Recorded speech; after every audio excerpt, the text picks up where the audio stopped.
Akkam jirtu kabajamtoota hordoftoota chaanaalii Qubeen Saayit Itoophiyaan yeroo ammaa geengoo rakkina siyaasaa fi wal shakkii saboota gidduu jiru keessatti argamti. Ministeerri muummee Abiy Ahmed kamisa darbe miidiyaa naannoo Amaaraa Amiko irratti dhiyaachuun haasaa uummata Amaaraa Tigraay fi Affaar gidduutti summii wal dhabdee facaasuu danda'u dubbataniiru jedhameera. Dhimmi walqaayit maaliif yeroo kanatti bifa kanaan ka'e?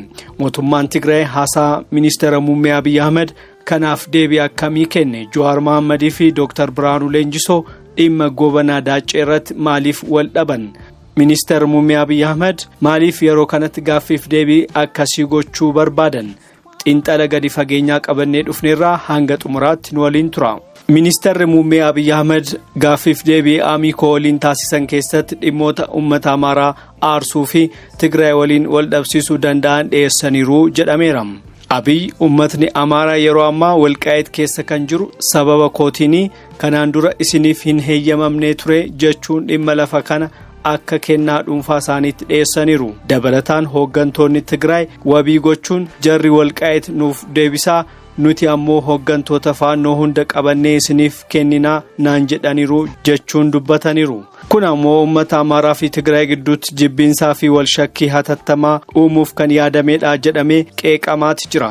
Xiinxalli keenya akka agarsiisutti ministeerri muummee Abiy Ahmed uummata Tiniinyinaan Quraariitti gama biraatiin ammoo dhimma walqaayit uummata gowwoomsuu yaaluun isaa gara sadarkaa jeenosaayidiitti geessisaa jechuun mootummaan naannoo Tigraay komateera.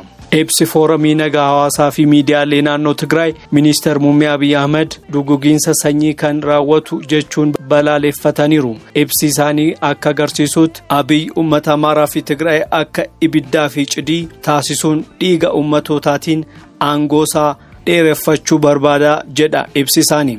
Ministeerri muummee Abiy Ahmed dhimma walqaayitii kallattii tokkoon Amaaraatti madaqsee kallattii biraan immoo TPLFitti abdii kennuun uummatni lammeen nagaa akka hin arganne shiira xaxa jechuun isaa ifa godhameera jechuun kanneen komatanis ni jiru. Mootummaan Tigraay uummatni naannoo Amaaraa shiira ministeera muummee Abiy Ahmed kana hubatee wal waraana dhiisee mootummaa kuffisuuf akka qabsaa'u waamicha godheera.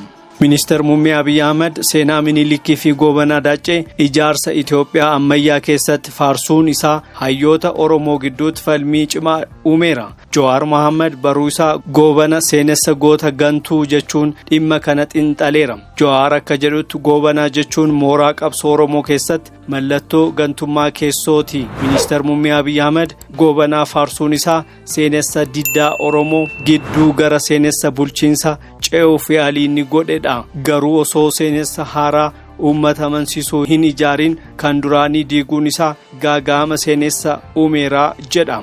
Gama biraatiin Dr. Biraanuu Leenjisoo yaada Jawaar irraa adda ta'e dhiyeesseera. Biraanuun hanga ammaatti ragaa gobanaa gantuu jechisiisu hin arganne jedha. Gobanaan akka isteetsmaan ijaara mootummaatii fi nama gootummaan daangaa Oromiyaa weerararraa eegsisetti dhiyeesseera. Hayyoonni gantuu isaan jedhan biyyanni aarsaa kaffalee weerararraa qolatee irra dhufanii akkas jechuun isaanii gantummaadha jechuun morma. Falmiin hayyoota lammanii kun mooraa Oromoo gidduutti dhimma seenaa irratti garaagarummaa gadi fageenya qabu mul'iseera. Ministeerri muummee Abiy Ahmed gaaffiif deebii Amiko waliin gochuuf maaliif yeroo kana filate? Sababoota gurguddoo sadiin xiinxaluun ni danda'ama. Tokkoffaa muufannoo naannoo Amaaraa qabbaneessuudha. Waraana faannoo waliin jiru uummatni Amaaraa mootummaa isaa irraa kallattii hundaan harka sassaabbateera. Kanaafuu ministeerri muummee Abiy Ahmed aanatu walqaayit isiniif kenne jechuun deeggarsa uummataa deebifachuu barbaadu. Lammaffaa qoodiinsa mooraa Oromoo jabeessuudha. Seenaa mormisiisoo akka gobanaa Daacee kaasuun hayyoota Oromoo gidduutti falmii uume akka isaan dhimma isaa qeequu dhiisanii walqeequun bishaan walitti booressan gochaa jira. Sadaffaa kufiinsa waliigaltee Pretooriyaa haguuguudha. Waliigalteen sun waan fashalaa'eef Abiy TPLF faannoo nuurukutaa jedhee jechuun uummata Amaaraa Tigraayin wal sodaachisuun geengoo waraanatti fufsiisuu aangoo isaa tikfachuuf carraaqaa jira. xiinxalli jedhutu deemaa jira. Haasaan ministeera muummee Abiy Ahmed kun summii siyaasaa uummata walitti naquuf malee nagaa hin fidu jedhu beektonni. Jawaar akka jedhutti maafiyaa keessoo ammaan tana saba saamaa jiru kun seenaa goobanaa daccee akka uffataatti uffachuun uummata gowwoomsaa jira. Biyyi kun inclusive national dialogue yookaan marii hunda galeessa murnoota hidhatan hunda hammatee hatattamaan yoo hin taasifamne geengoon waraanaa fi diigamsi kun dhugoomuun isaa hin oolu jedhama.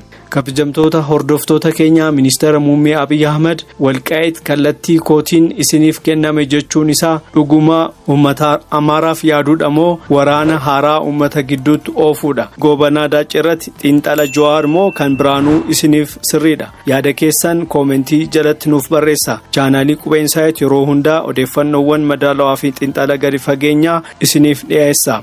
Akka nu jajjabeessaniif laayik, sheerii fi sabskiraayib gochuu hin dagatina. Galatoomaa nagaan tura.